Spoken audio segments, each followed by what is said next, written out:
Had a really interesting conversation yesterday with someone about content creating and the idea that if you are a presence online or maybe you've been featured in a magazine, that you're making money off of that. And that is not true at all. And I'm not making these videos to make money.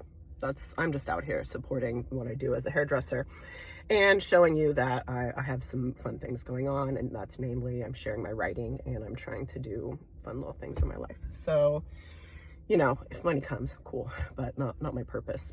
You know, I'm on the grind doing my other life moments, okay? And probably a lot of other content creators are doing that too.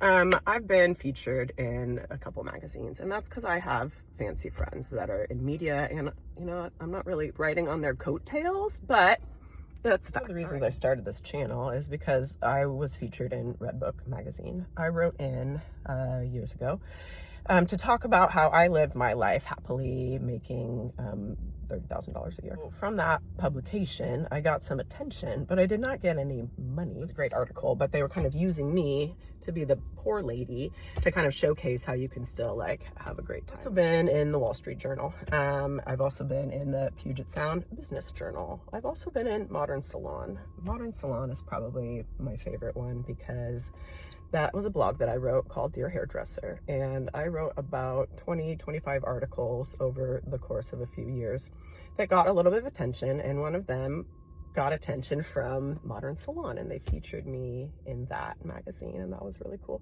And then from that blog also, I was chosen to do a focus group of hairdressers. This happened before the big craze for toners and blonde and toning happened, and I always will wonder about this.